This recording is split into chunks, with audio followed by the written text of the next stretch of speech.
Hi,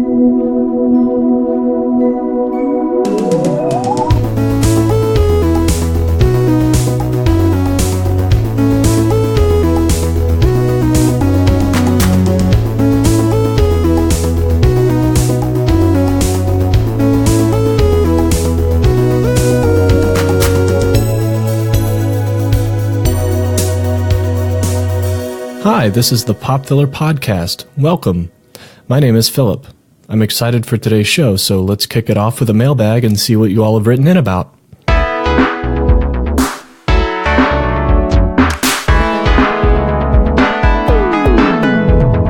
This first email comes from Jesse H. Jesse is writing about Millicent Grove.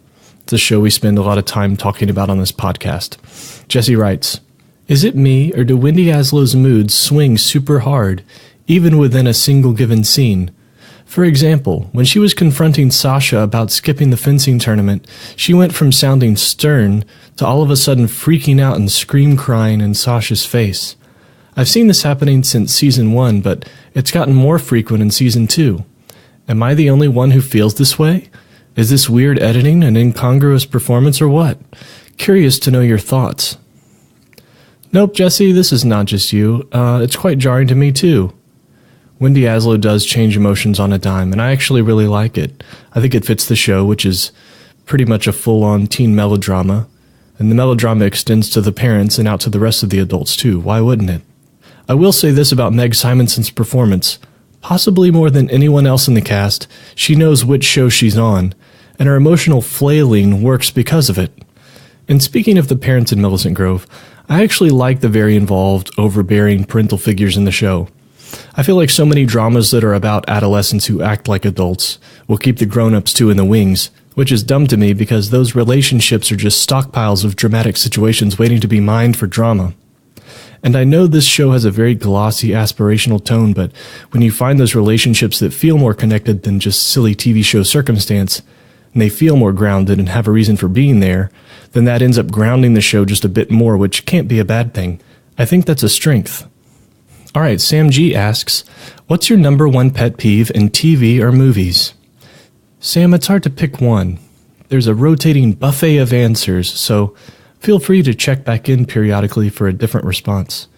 Currently, I think my least favorite thing to see in TV and movies is, okay, you know when there's a teenage character who's going through something trying and they're being especially emotionally distant from their family? Here's what will bother me. That kid will come downstairs in the morning before school with a backpack slung over his shoulder, and there will be at least one parent and usually a precocious younger sibling sitting around a table set with a literal breakfast feast.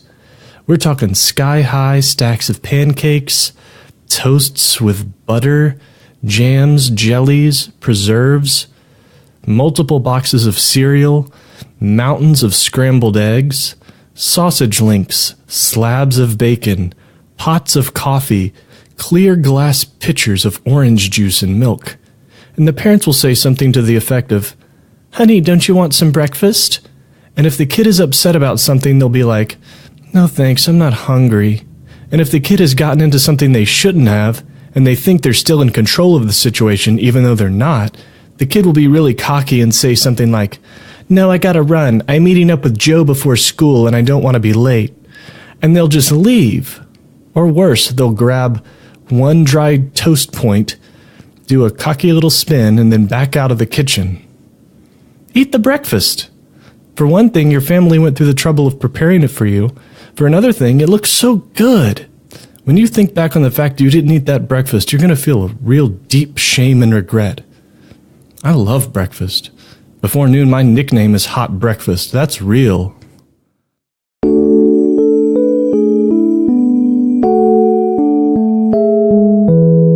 Dear Diarrhea.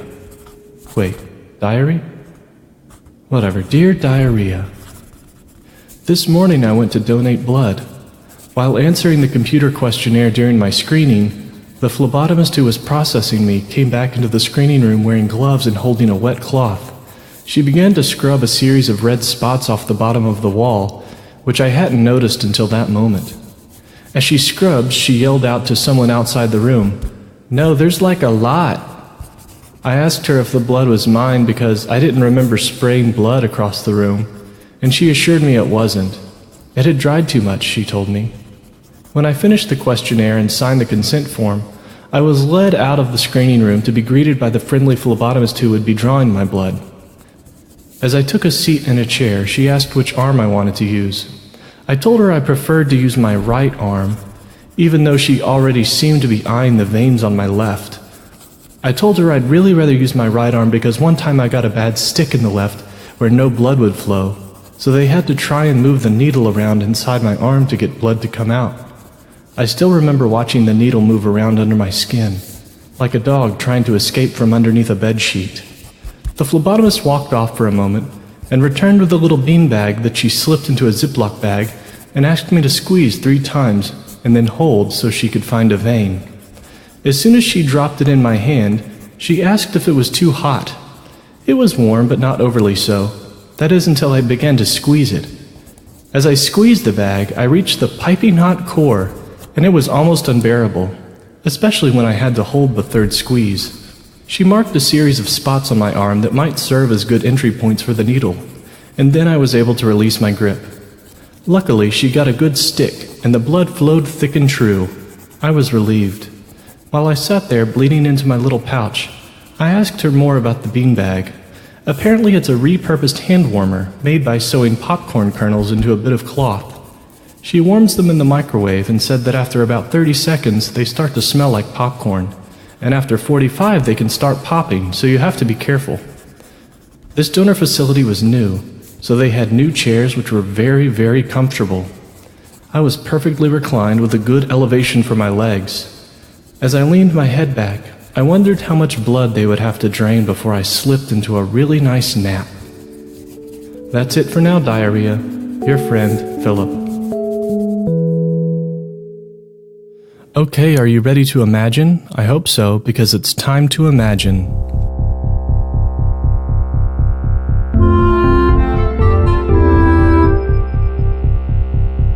To do this properly, you should close your eyes. If any of you aren't sure how to do that, then try blinking very, very slowly. You'll get the hang of it in no time. That's it. Slowly blink. See, your eyes are closed. Okay, we're ready to get started. Okay, first open your eyes. You'll need to hop on the internet and go to Pantone's website. That's Peter Pan, hold the Peter, Tony spelled with an E instead of Y, but you don't need the acute accent.com. You got it, Pantone.com. Are you on the site? Great. Now, imagine you're on a beach. You're reclining in a beach chair. It's really comfortable, like a chair you might find in a blood donation facility. Your muscles and your mind feel totally relaxed. The faint smell of Fruit Loops wafts through the air. Your bladder feels completely empty, so you're not distracted by planning out where and how you're going to relieve yourself next. You don't feel sleepy, but it feels good to close your eyes. Yet, you also want to keep them open because you wouldn't want to miss a second of this incredible view. What is this view? Let's explore it now. On the Pantone homepage, go to Find a Color at the top right of the screen. Okay, now we're ready to select the colors for our palette. Let's pick a color for the sand that your chair is resting on. Type in 2975C. It's kind of a light, creamy blue sand. The sky is a dusty lavender, like a 658 XGC. It's the sort of transitional shade you'd see filling out a sunset, but it's not dusk, it's the middle of the day. Huh. The sun is high above you, and it drifts in and out of obscurement from the clouds. Speaking of the sun, type in 367U. It's like a lime sherbet green. That's the color of the sun. Where are we? You look out at the water once more, but it's not ordinary water. It's a deep, dark, inky white, 420C flecked with green, reflective slivers from the sun. But the points of glare aren't 367U, they're more like 7488U. A breathtaking view, right? You now stand up and walk into the water, your thick webbed feet digging into the milky blue sand. You're going home, back to the sea. It's been over 20 years. Surely all those that you've wronged will have forgiven you by now, or will at least have forgotten. Now the choice you're left with is, Whether you want to try and salvage the old life you left behind in a mangled heap all those years ago, or if you'd rather just start over completely. The problem with that is, a fresh start means there's no chance of reclaiming one iota of what you've yearned for these 20 long years on the beach, just staring into the water, into your past. So much to consider as you submerge yourself into the depths.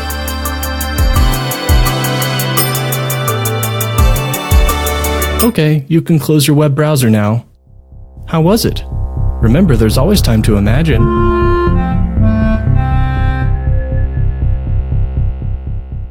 Okay, lastly, it's time for another household tip.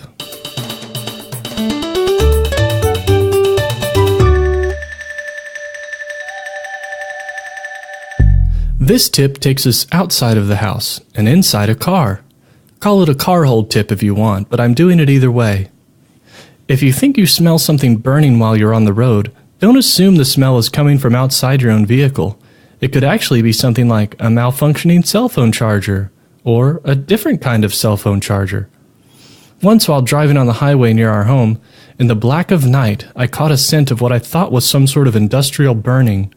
I thought I would drive past it and the smell would dissipate, but the smell continued to grow stronger.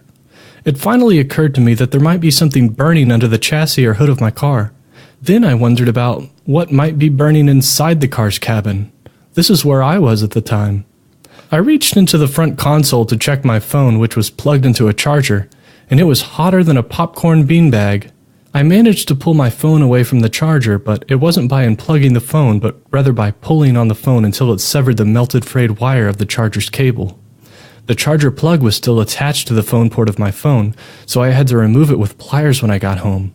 Luckily, my only injury was a blister I got on my thumb from accidentally touching the smoldering plastic and metal while pulling my phone away from the charger. Anyway, again, here's the tip. If you smell something burning, don't assume it's not your problem. Check each of your possessions one at a time to make sure they're not melting or about to catch fire. Okay, I think that's plenty for another pop filler. Thanks for listening, and remember, you'll be fine.